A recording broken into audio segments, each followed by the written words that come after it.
Have you ever seen Key and Peele? Yeah. Have you seen the substitute teacher, Mr. Garvey, when he comes in, Aaron? Yes. And Jay Quellen? I have. Your name is how he would have Said pronounced Dwight. Yeah, for sure. For sure. We're rolling, right? A lot of people think that's my name, too. I mean, 50% of people think my name is Dwight. When they read it? Or when I introduce myself, yeah, too, because I'll say, Dee White.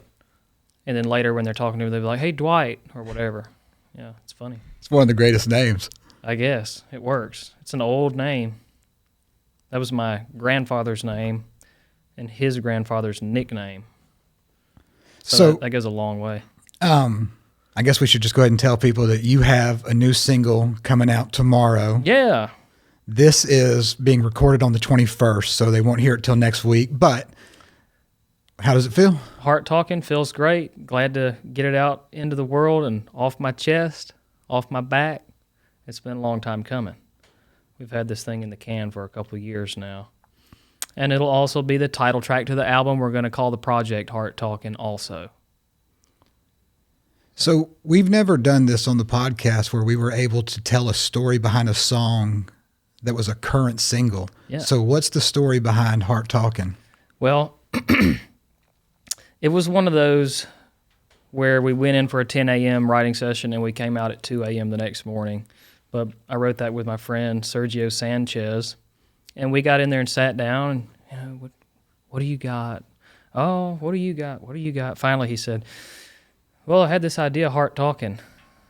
And, it didn't hit me at first because you can go so many ways with that. But we decided to lean in and whittle away, and all that cool verse material, presented itself. And I'd say by 6 p.m. or so, we really thought we had something worth polishing up. And we worked all through the night on it and came out with just what you hear there. And I remember someone wrote a track by track for me, and when they got to that song, it said, beautiful country ballad with a free anatomy lesson. So I guess it sort of is. Did Sergio say what inspired the title for him? If I remember correctly, it was kind of about listening to that little voice in your head, what you know is right, and that's coming from your heart. Some people call it a gut, but it sounds a lot better to say. You don't want to hear, this is your gut talking. That wouldn't sound right. Yeah, no kidding. Well, I like the song a lot. Well, good. And I get to announce to people that I've heard the whole album, and it's amazing. Yeah, heck yeah. Well, I'm glad you've been enjoying it. When is the album coming out? So the whole album will be released by the second week of June. Yeah. So we'll start tomorrow putting singles out. The first one will be, actually this is the fourth one, will be Heart Talkin, and we will announce the name of the album. And then every 6 weeks we'll put out another single until we get to June, and we'll put out 3 songs together. And we'll call it an LP by then. And this album is produced by? Tony Brown, the one and only, the man, the myth, the legend. Living legend. Yeah, he's my hero. What's it like being produced by Tony Brown? Well, it got kind of nitty gritty. Some people have asked me, did he get you out of your comfort zone? And if he did, in what way? I said, well, really, it got me into my comfort zone more than anything. He really stayed on me about digging in and performing. So, yeah, it was great. Iron sharpens iron. It was a hell of an experience to work with Tony. Boy, when you have he's a master, and his specialty is bringing in the right musicians. Oh yeah, yeah. And his ability to see the vision for a song is absolutely, and somehow without forcing it. So yeah, what were we going to ask? Well, no, because Reba brought him Fancy. Yeah. And I think he told me that Bowen had said, I don't see it. Mm-hmm. And then Tony heard it. I heard that story also. Yeah, just the same way. Wow. And now that's her iconic song. So Marty Stewart had been bouncing around writing some beat ballads, had not had huge success. Tony heard it and said, we can make it happen. Right. In the same way with Steve Earle, when I think Steve Earle was signed to CBS. Yeah. And he played Tony 3 songs and told Tony CBS is not going to like these. And I'm paraphrasing here, but it was something like, well, if they don't, come back to me and I'll sign you. Steve Earle made him promise. And then sure enough, CBS didn't like him and he came back. Tony signed him. And I think Guitar Town was one of them. I think he told Steve, don't play him for him. Just play him really bad stuff. Oh, wow. Which is hilarious. But Tony is so in line with who you are to me as a listener. No doubt about it. You being such a throwback of what makes country great. You know, it's not, there's a lot of space to my ears in your music. It's more about the vocal, more about the guitar, and it's not just filled with a bunch of, you know, junk. For sure. So when you see Tony, like, you know, helping you out with your music, it makes me feel like this is going to hit because this is what made country great years ago. Well, I'm also lucky enough to be living in a time where I can be influenced by that great country music of our forefathers. Of our forefathers. Who were your great country music influences? Oh, you know, I could list so many. Hank Williams is up there for me at the very tip top. I went through a Willie phase. Nowadays, as far as my singing influences, I like to tout Gene Watson, Vern Gostin. You know, you don't hear those guys' names get thrown around. Merle's in there too, but he's kind of in there for everyone. But yeah, I don't think there's anyone I've ever heard do a Mount Rushmore of country music that hasn't included Hank. Yeah, well, that's as it should be, if you ask me. I was listening to Hank last night, listening to Honky Tonk Blues. So good. It still holds up. Absolutely, like a real song. Like I wish we would get. This is why I like your music, because it's almost a throwback to like something like Hank, where it's just that feel. Whoa, well, that's awesome to hear. Yeah, man. That's awesome to hear. Now you're from Slap Out, so you kind of have to love Hank because you're not too far from Yeah, Montgomery. for sure. It's in the water down there. Hank's in the water. He's in the water. And I will say, you know, I want to go ahead and up top promote your socials so people know where to find you. Absolutely. So you can go to my website, which is just my name, dwhite.com. You can find me on Facebook, Dee White. Also, any of your streaming services, just type in my name, Dee White. My Instagram handle is Real Dee White, REAL, Dee White, all one word. And I think I live there the most for sure. Instagram. I've always preferred that medium. Since we started out talking about, you know, Mr. Garvey, how he would pronounce your name, we do have to spell it D-E-E. That's right. And if you can't spell White, I don't know what to tell you. Yeah, like the color or lack thereof. You know what you have on your Instagram right now that I freaking love is you and Mae Estes doing I'm Over You. Oh, yeah. That's another one, Keith Whitley. But yeah, Mae, she is just incredible. Her we got voice. to do a little bit of touring together. It's been about a year now, opening for Jackson Dean. And we sort of hit it off, you know. You know who wrote I'm Over You? No. Turner and Nichols. Okay.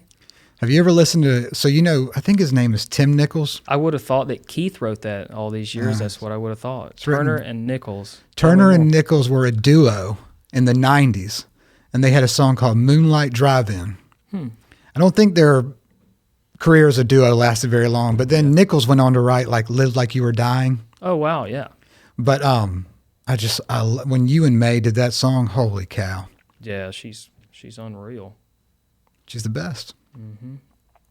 She's one of those throwbacks to like a real voice. Yeah, no kidding. And she's a real person. Yeah. That's what I love about her also. Yeah. Are you doing anything with her on this album? No, I recorded this before I ever met Mae. Oh, okay. I would love to do some kind of record with Mae someday, you know, if she'd have me. Just y'all's blend was like so perfect. Yeah, it did. It sounded good, I'll say. What else is going on? What else are we talking about? You know, I've been in the deer woods a good bit lately. I got up to town a couple of evenings ago, and of course I got the event tomorrow at Black River, and then the next day at Gibson Garage. We'll do sort of a presentation on a few guitars. We'll be featuring all different models manufactured in the year 1952 of Gibson acoustic guitars, and I'll do about an hour set. I'll have 3 really great pickers there to demo these guitars, so really been looking forward to that. We should point out that you have a huge guitar collection. I've got a few. It's I more than sold a few. some back in the summer when it got up to 100 and thinned them on down. Is that the limit? That's the limit. That's got to be the limit, right? And I go back and forth There every day. shouldn't be a limit. I go back and forth every day kind of thinking of selling some more off, but I am like any other hoarder, I'm emotionally attached to my junk. So it's hard to let them go sometimes because you think about the little old lady, or you think about her husband who was the original owner, and you think about the tears in her eyes talking about him and when she got it at a pawn shop in 19 whatever. It's just hard to let something go because it's not like I'm getting these things from dealers. I can't afford to do that. They've all been rescues. So explain to people, like, you have such a vast collection, like what kind of guitars you collect. Absolutely. I like pre-1969 American-made acoustic guitars. So that's pretty specific. There's a special place in my heart for the wartime guitars made during World War II, especially the Gibson ones. Those are some of my favorites because they're all different. No two are alike from that period, and there's some special stuff that came out of there. All made by women too, because the men were all fighting. And oh, wow. supplies were rationed, so some of them they had to get rid of the metal here and there and add more wood. So, like some of the necks, instead of having a truss rod, they'll have a dovetail at the headstock where it fits together. Those really sound great, and they're lightweight. Some of them weigh, 4 pounds. It's really, really lightweight. I love them. What kind of wood? It's been a lot of fun rescuing these things. So women made the guitars during the war? Yes. Well, for Gibson they did. I think Martin was making a lot less guitars, but they called them the Kalamazoo gals or the Gibson gals, kind of like the Rosie Riveter, but Like a league of their own. for sure, yeah. And That's they were insane. great with detail, and they just made the guitars with whatever they had around the factory that day. So they're special. What kind of wood were they using? Some of the really great ones would have back and sides made of Brazilian rosewood. Yeah.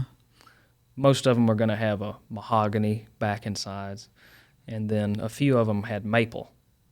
And most of the times the top would be spruce, but I guess some days if they were out of spruce, they'd just go ahead and make the tops out of mahogany too, and those are cool guitars. Yeah. And you're looking at kind of shedding a light on all your guitars with a new YouTube channel coming out? Yeah, we're going to do a little series on some of these guitars, and I'm thinking about calling it In This Case. And I'll tell about the technical aspects of the instruments, but I'll especially lean into the personal narratives of the guitars and bring sort of a human element to them, because I think that's something that hasn't been done. Tell their story. Yeah, you should tell more of the story about the women making the guitars during the war. Well, that's pretty common knowledge. I'm not for me. People aren't going to be learning much if I go on about that, because people that know about guitars, they already know all that stuff. But like I say, some of these things came with old black and white photos of the original owners, and I'll just tell about that instrument's life. Oh, crazy. So whenever you would buy a guitar from like a widower, she would give you like the picture of the guitar? A lot of times. Oh, A lot of times.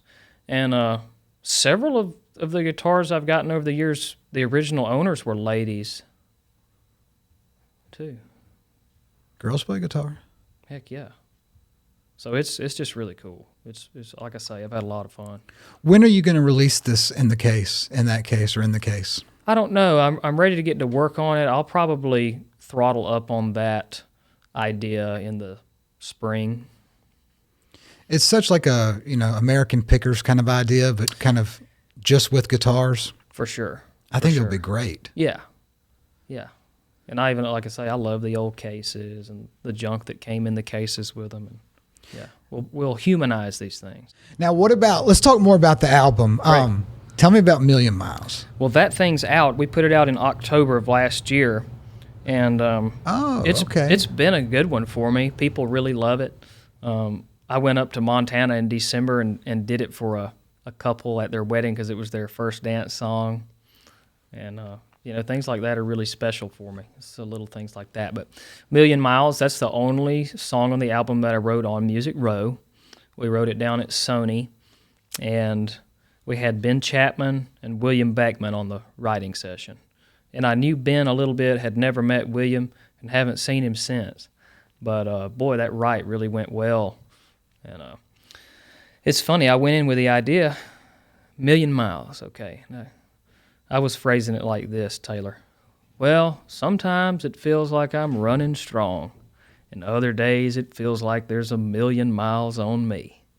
And I think it was Beckman, he spoke up and said, that's just morbid and melancholy. This needs to be a love song. And they sort of upped the tempo and made it about a relationship. And then we leaned into that and came out with what you hear. It's terrific. Yeah. And I love that little J.J. Cale type thing it does when it goes to the 5 and resolves back to the 1 with the rockabilly feel. Really cool. Fun to play live. Man, that one never gets old playing live. Well, you can sing to it. Yeah. Yeah. And it's so melodic. Kenny Greenberg played that solo so melodically. I love that kind of stuff. It's like playing a part, making a record. Yeah. That's me. How long did it take you to make this record? In the studio? Yeah. We did 3 sessions. That's it? And I guess we did 3 songs, and then 4 songs. So the first 2 sessions were at Sound Emporium in the B Room. We did 3 songs each, and then the last session was down at the Castle in Franklin, and we did 4 songs. So we knocked it right out. Yeah, it was amazing. I was looking at a photo earlier. I found a photo of us all together in the studio. It was pretty special. I wish they would have had you in D.C. last night. Because you have the kind of voice that can withhold technical difficulties, like Carrie Underwood. Yeah, she crushed that. But not so much for Billy Ray Cyrus. No comment. I was watching the inauguration live, and I heard him say, and now with the, whatever it was, Marine Band or whatever, Carrie Underwood, and then it just got silent, and I was in the kitchen cooking lunch or something. It stayed silent. I walked over there and looked at my phone because I thought that something was wrong with my phone, and I realized that they were having technical difficulties or whatever, and then sure enough, she just started singing a cappella and crushed it. And did you see the video playback when the guy comes up and tells her and she goes, I got it? Oh, is that what happened? She looks at him and says something like, I can do it fine without it. Don't worry about it. Like, and just goes right into it and kills it. Yeah, she did. And the Billy Ray. Man, I hate they did that to him. I don't think they did that to him. I think he did it to himself. That's my 2 cents on it. Yeah. Of course, there was a lot of country music out there. A lot of great people from Nashville performing. I think Parker performed. Did he? Yeah. That's I guess cool. Kid Rock is Nashville, so I think he performed. This must have been at what do they call that thing after? The inaugural balls. There's like different I shouldn't say inaugural balls. That sounded funny, but the inaugural ball. But then, like the night before, at some kind of thing, they had performances. Yeah. Okay. But now country music is all, people like went after Carrie, like saying you shouldn't perform at Trump's inauguration. Like the idea that, and Garth performed at Biden's inauguration. Yeah. Like these are people who love the country, and whoever is president, support them and go perform. Yeah, I disagree with all that. Politics should be put aside. 100%. Yeah, I'm sick of it, man. Sick of it. When I was watching the inauguration, I was watching Obama and the Clintons and Biden all walk out. Well, on my phone when I was watching it live, I didn't hear any boos. And then after it was over, I opened TikTok and got on there, and you could hear people booing them and this and that. So I just wonder, was one of those edited? Edited. Did they edit the boos in, or did they do the opposite and have the live stream rigged to where you could not hear the boos? Oh, now that's a good question. I don't think But anybody if they were booing, booed 'em. that's horrible. I don't think anybody booed them. That's terrible. And all those CEOs and people there for that, and right there in the background next to all the government people. Like, what's up with that? No, that's a little strange. Would Carnegie and Rockefeller have been at the inauguration back in the day? Do you think they would have? I mean, I'm genuinely asking. Yeah, I don't know. If they were, then I get why all these tech CEOs would be there, because they are kind of the modern day Rockefellers, Carnegies, Vanderbilts. That's just strange to me. Yeah, but those men built something. Those men built trains and cars, and nowadays we're developing websites. Yeah, that's just strange to me. But it is weird, when people try to cancel an artist for performing at a political event. Like people were going on the internet saying, "I will never listen to Carrie Underwood again." That's horrible. I wonder if the Trumpsters would have done that if she performed at a Democrat's inauguration. You think they would have? Well, probably so. I think when Garth performed at Biden's inauguration, people said, "I won't listen to this anymore," but I just don't get it on either side. I saw that he did Jimmy Carter's funeral too. Yeah. Did you see that one? Yeah. He also did Rosalind Carter's, and he did the same thing, but I don't think it got picked up as much. Yeah. He did the same song. And he did the same song. Yeah. That was actually right before Tony came on the podcast. And before the podcast, I was talking to Tony about, I was like, "Did you hear him get in front of the church and saying, 'Imagine there's no heaven'?" Yeah. Goodness. That was a weird moment. That is strange. I thought the inauguration, though, back to that, I thought it was classy for the most part, and traditional. Yesterday? Mm-hmm. Yeah, I say bring it inside from now on. Mm-hmm. You don't need 1 million people gathered together. And it's cool to see, like, the new president getting sworn in, and then there's this portrait of Washington. Crossing the Delaware. It's like, that's a real president. Yeah. I hope those people look at those portraits and feel the same way. I hope the hair stands up on the back of their neck like it does mine. Are you a big fan of American history? I'm a big fan. I'm not very knowledgeable, but I'm a big fan. Yeah. I just think there's so much to be learned from history, and I wonder if we don't need to take a better look. Like I always tell people, like, go back to 9/12/01, the day after September 11th, when we had suffered this huge tragedy and we were like united as a country. Mm-hmm. It's almost weird where people say we need another 9/11 to unite us. That is weird. Yeah.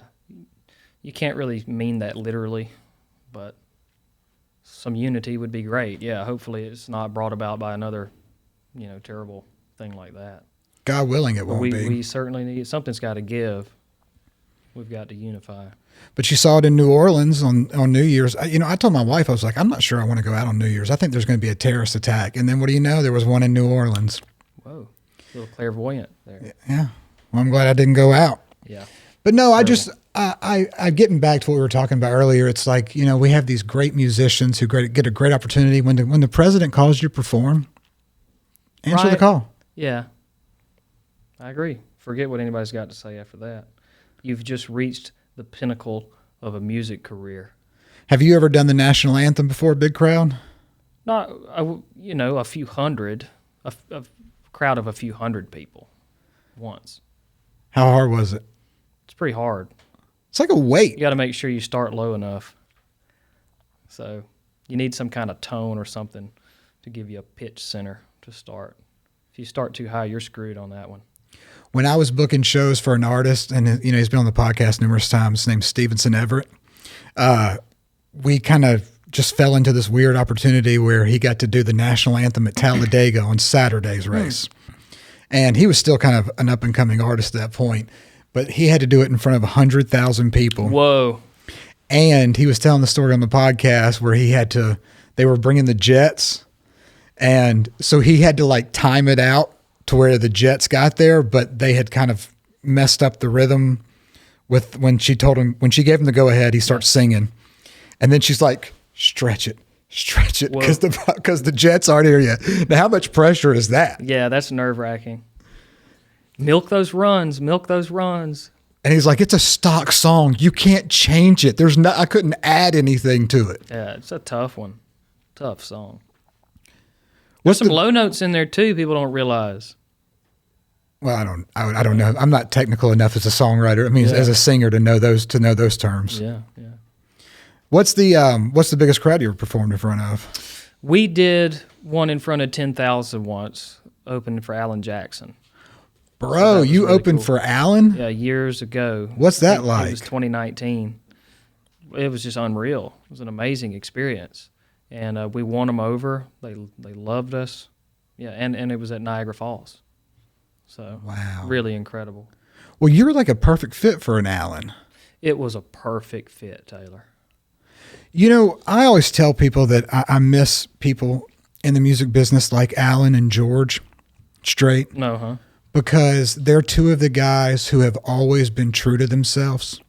Mm-hmm. They've never, you don't ever feel like you go to their concerts and they're doing something for the attention. They're just who they are. They get up there, they perform. Yep. They don't have to run around and jump on ropes. And I see so much of that in you.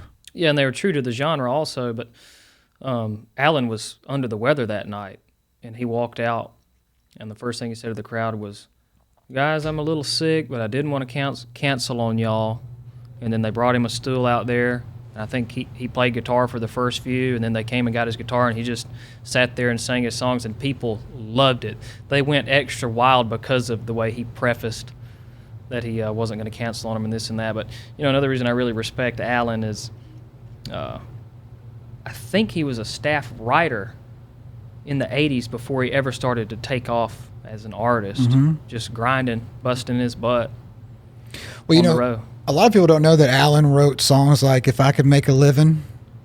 That's right. I had forgotten about that. Yeah, he wrote that with Roger and Keith.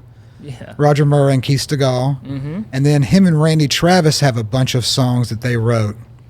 So Alan's written for a lot of other people. Yeah. Solid.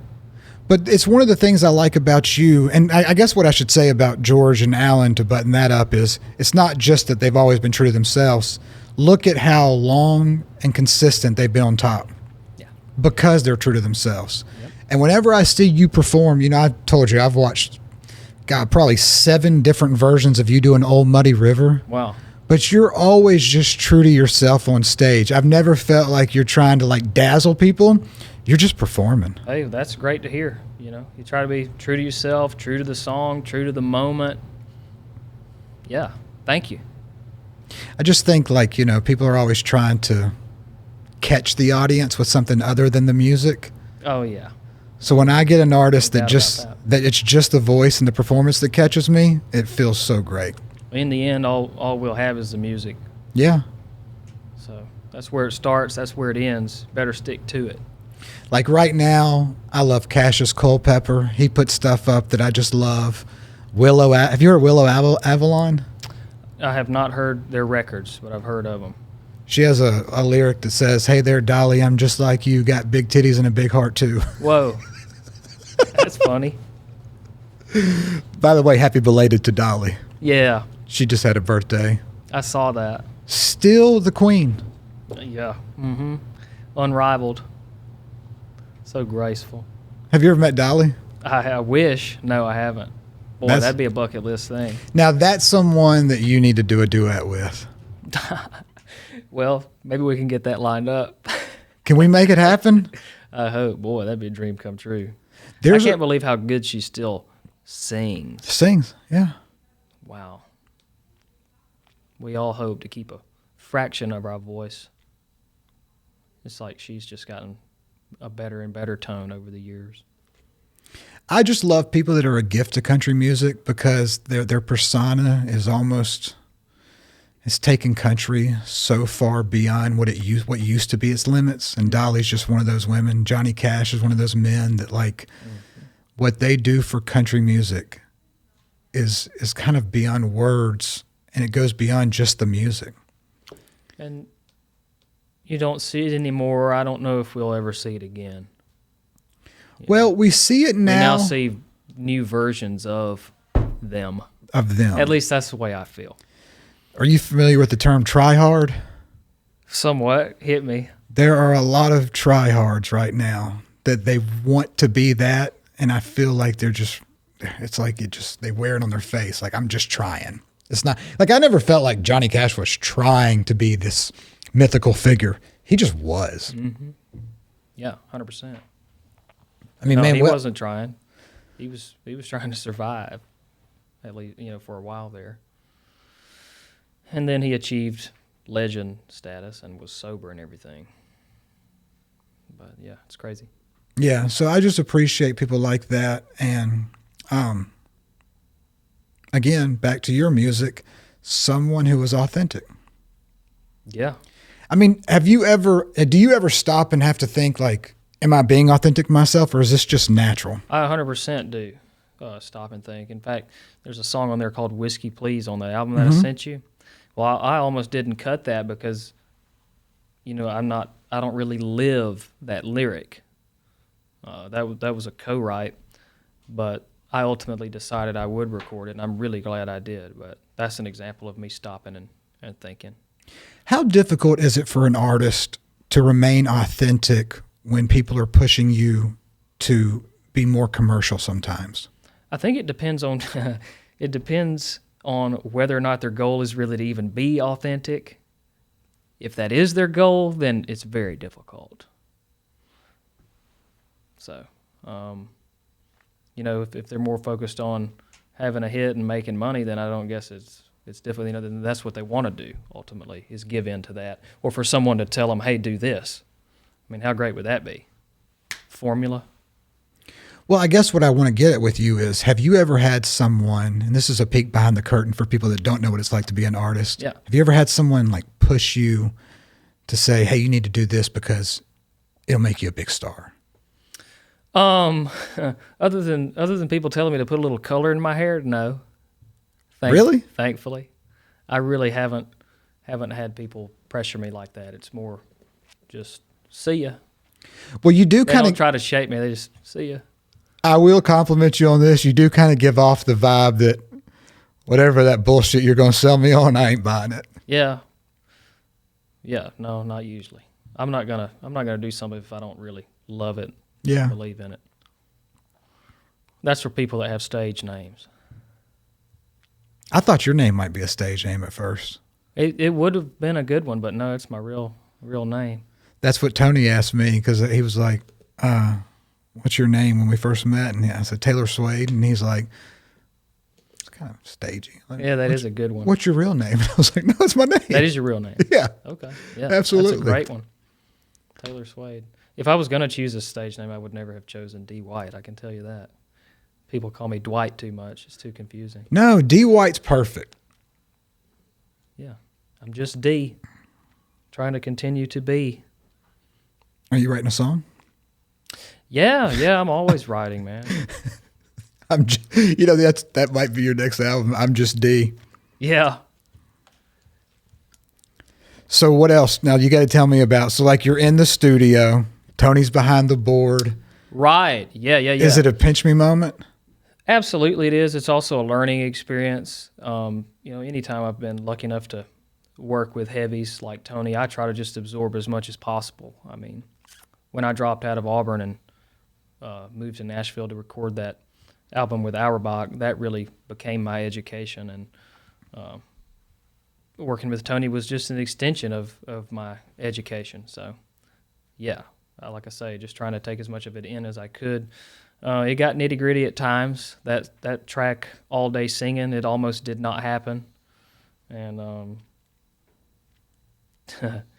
I remember we tried cutting it without click, and it didn't quite get there. And then we tried recording it with click a couple times. That made it even worse.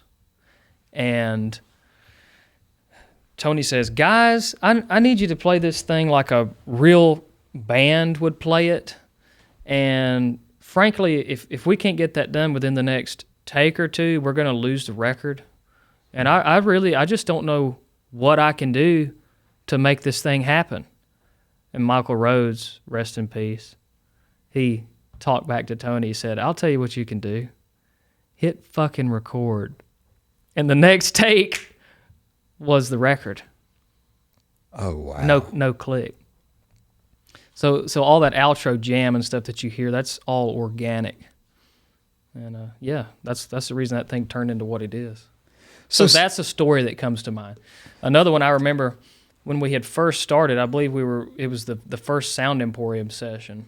I was in the vocal booth, and I was, trying to croon this song. I don't remember which one it was. And Tony opens the vocal booth door, says, "Dee, I need you to perform.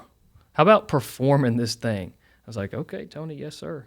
And what he meant by that was dig in some. And that's how we ended up kind of finding the sound for this thing.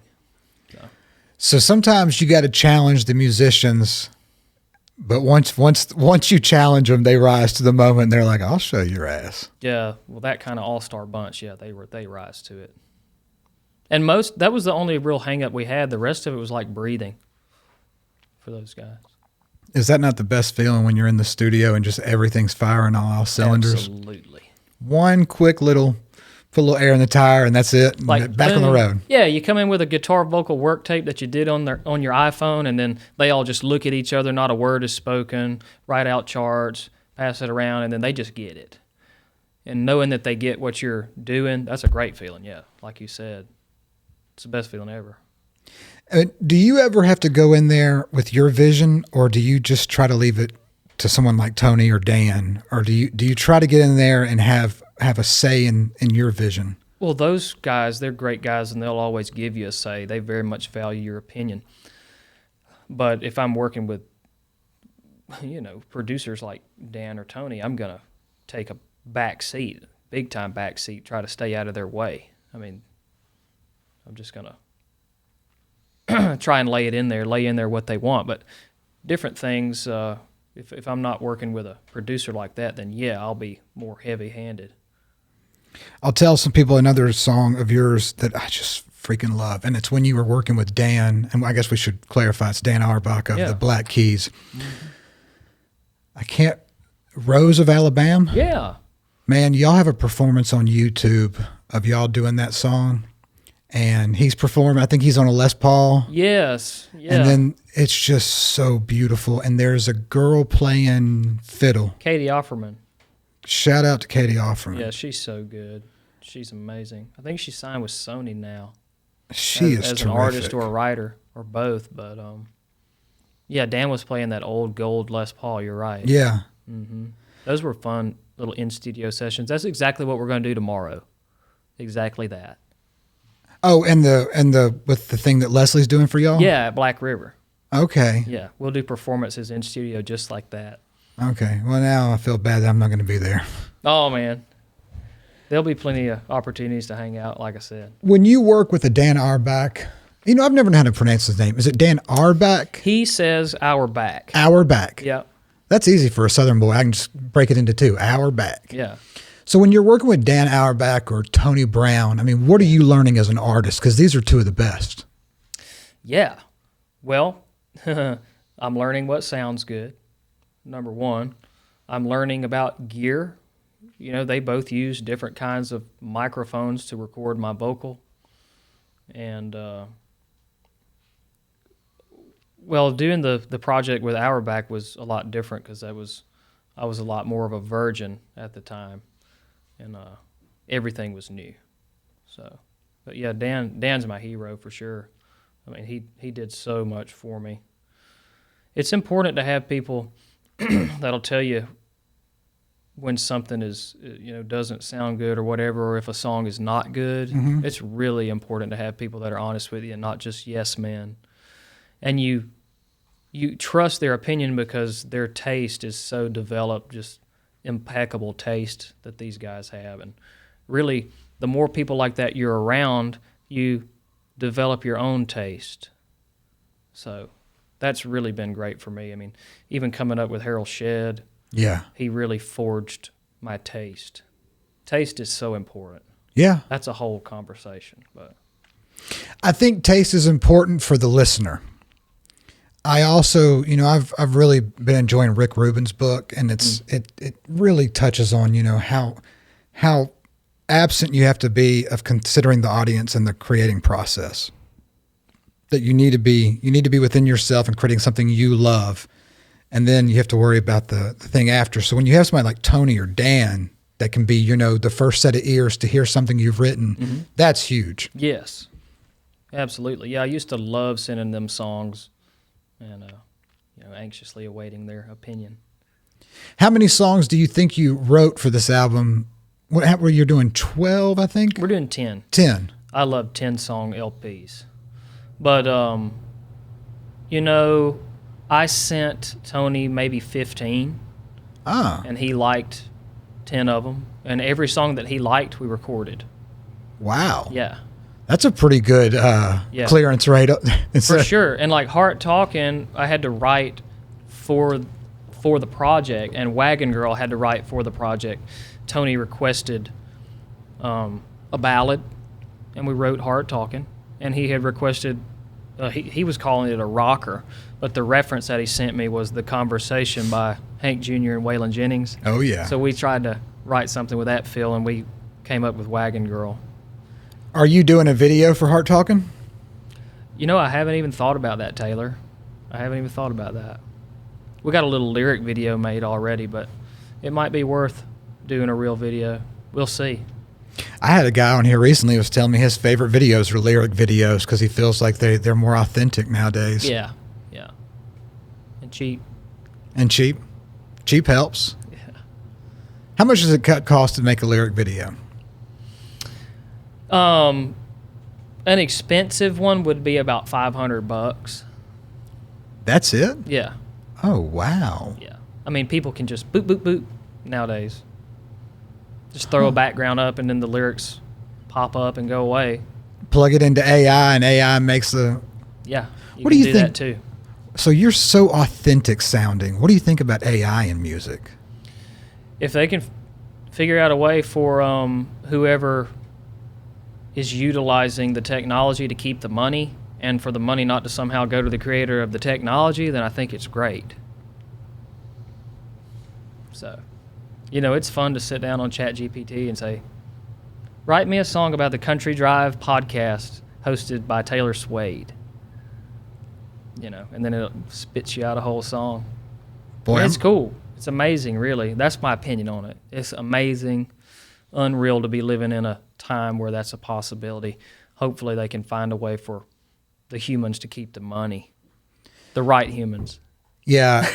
Have you seen this recent video where one of the guys that is behind the AI music app has come out and said some kind of comment along the lines of, well, people are bored of making music. Making music's boring and it takes so long. People are going to love the AI process because it's going to do it for them.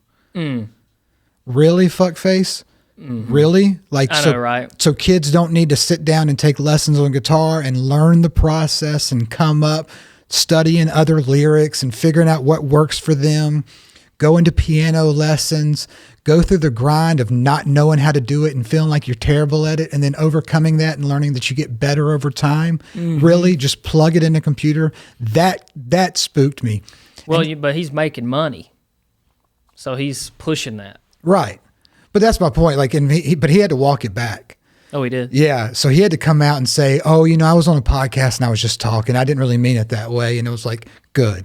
At least he knows that he really exposed something bad about the AI crap with that. I don't believe it'll ever replace, real people. It'll never replace humans. I really hope so. Yeah. I feel like we're kind of getting to a point where we're very aware of what AI can do. And we're very aware that there's going to be fake videos and fake music out there. Mm-hmm. But knowing all of that, when someone puts out just a good video on the internet of them singing, just them and their guitar, we're more hungry for that than ever. Mm. Yeah. Like today you put out Wild and Blue. Right. And they play that all the time on 106.7. And then just to see you with the stripped down version of it is like, yes, someone that's being authentic. For sure. Yeah. I guess it could be AI. You could have played me. I get played all the time on the internet, but I'm pretty sure I was listening to you. Yeah, I don't think they have me in AI. I'm not well known enough to be in the AI database, I don't think. I've had producers on here that tell me that they'll write a song and then they'll plug it into AI and they'll use like Chris Stapleton's voice. Yep. And it just feels so gross to me. Well, and they'll pitch it to the artist that they use their voice. Yeah. So that the artist can hear what it sounds like with them singing it, basically. Oh, wait a second. So artists are wanting to hear what they'll sound like, a version of what they'll sound like? Apparently some of them are, yeah. Oh, that's so gross. 'Cause that's what they'll do. They'll sample their vocal tone and put it into this pitch and then send it to them so they know about like what it would sound like with themselves singing it. Isn't that cooked? How would you feel if someone sent you a song with your AI voice to pitch you? I would probably sound really funny as an AI voice. There's no telling what I would sound like. It would be super I would just weird. laugh my tail off at it probably. Bro. Or I'd say, hell, why don't y'all just put that out then? Boy. Send me my 25th of a penny every stream. I'm scared for the future of music. Economically and technologically. Yeah, you know, that's why I kind of laugh it off so much, man. Because what are we going to do? Yeah, there's not much we can do. I don't know what we're going to do. I don't know how I'll even keep being able to do this. You know, that's what I was talking with you earlier about. It's like people ask me, what are your goals? It's like, if I can somehow keep making music, that's my goal. Just getting enough. out there and performing it also. But yeah, you know, I don't want the people that are doing things like you to have to live off just enough, but we're getting there, I guess. We're getting to just enough. Let me ask you. So I should have mentioned this earlier, but that's another thing that I appreciate about you coming on and being on your journey is you're very much independent. Mm-hmm.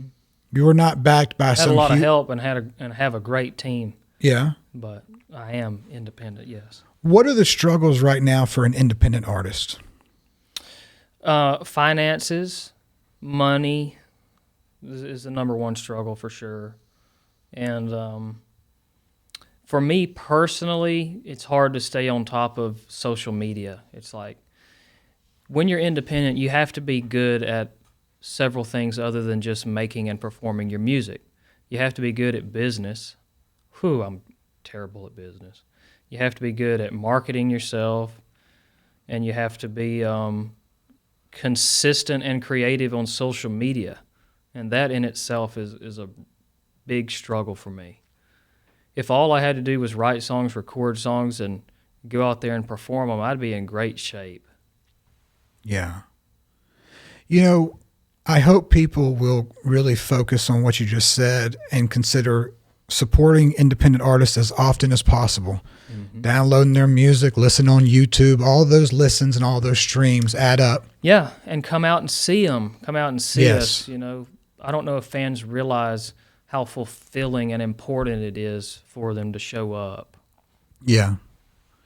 I worry for the independent artists because the ones that, independent artists are more focused on the music. They obviously don't have all of the image fabrication stuff down. They're really more focused on the music. And it's strange, like when you have to go on Instagram to record a video of yourself playing a song that day, that's taken away from your creative process. That's more focused on like just having to get content out rather than like what you're really deep in the moment focused on, which is writing a great song. Yeah, you're right. You have to switch your focus to that. Yeah. You're 100% right. And that screws up the creative process in some ways. It can. Now, me personally, I'm going to put that second fiddle to the creative process. You know, me personally, I would never interrupt my creative process with something like that. That's something I'm going to do in my free spare time. Yeah. But other independent artists, I feel like it's the other way around. And they're probably doing better than I am, especially in terms of socials. What about the TikTok ban? Did that have any, if it would have gone into place, would that have had any effect on you? It was funny. When I thought it was going away forever, we were having drinks and I was, toasting to, yay, TikTok's gone forever. Like, whoo, I hate it. And I think it was midnight that night, it was right back. It's been great in some ways because, like, my girlfriend has blown up with viral videos and I've gotten residual followers from her. Mm-hmm. But I would love for TikTok to go away forever. That'd be great. And you don't have to worry about any other platform coming up to replace it because all the other social media have ripped their idea off already and modified their format to be more like TikTok. So it would have been great if you asked me for TikTok to go bye-bye. And it was so funny. My manager was asking me, how are labels going to find any new acts now that TikTok's gone? So, but it can be an asset for independent artists to kind of find an audience. For sure. I mean, if you hit on there and are really consistent posting TikTok, it's a livelihood for a lot of folks. Now, when you say that it was your girlfriend? Yeah. That she got some traction from some of your videos? From, her videos. Was one of those around Christmas time with the green? Oh, yeah. What were you doing, a Garth song? I was doing a Tom T. Hall song. Oh, yes. It's all right to be little bitty. That's right. Little red nipple on a big green titty. They had this wreath that you walk through, and it had a little red, I don't even know what you'd call it, on top. And anyway, you can probably look it up. I'm going to try to go download that We video. never would have thought that thing would blow up like it did. It was hilarious. Yeah. I'm going to try to download the video and put it back in and post for this. So maybe y'all see it, maybe you won't. You should, yeah. I thought that video, I had me laughing so hard. And I have a friend named Dylan Holiday who thinks Tom T. Hall is the greatest ever. So I had to send it to him, obviously. You did send it to him? Yeah. Yeah.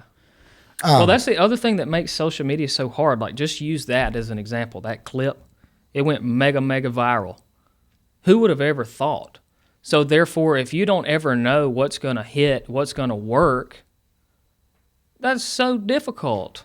Because you're throwing noodles at the wall every time you post. Like me personally, I want something that's consistent and looks good across the board, and people just when they see that, and then something stupid like little red nipple on a big green titty just go mega viral. Mega viral. Yeah. I So mean, you it's just so don't know funny. what's going to work. So it's like automatically difficult. Yeah, and Dylan's going to yell at me for confusing Tom T. Hall and Garth. Because it was actually also an Alan Jackson song. Yeah, Alan had a huge hit on it. Huge hit from one of my favorite albums. All right, well, I didn't realize it, but we are near the end. So Oh, no. let's plug one more time, D. Go ahead. Sweet. Tell them where to find you. Yeah, so my name's Dee White, first name D-E-E, last name White, and you can find me anywhere that you consume music. Just type my name in to wherever you stream. If you want to catch up with me on Facebook, you can find me, Dee White. And like I said earlier, where I live the most is Instagram, and my handle is Real D White. That's R-E-A-L, D White, all one word. And I'd love to see you guys there. Taylor, thanks so much for having me on. Yeah, man. This was a pleasure. I appreciate you. And again, this is take 2. People don't know that, but this is take 2 for us, and I hope this one comes out right. Yeah, I think this one's better. Yeah, man. Well, you're the man. I really appreciate your music. I appreciate your sound. And I've always really enjoyed, whenever I get to meet you, how you carry yourself. Well, I appreciate you listening, brother. Thanks so much. You're really... That means the world. Yeah, well, it means the world to me to have artists like you out there that are doing it for the love and really, really have true passion and put out great music. So I hope everyone listens, because you are the kind of artist that I like to see shine nowadays with some of the crap that's out there. Well, thank you very much. Y'all come see us. All right, brother. Appreciate you, man. Bye, y'all.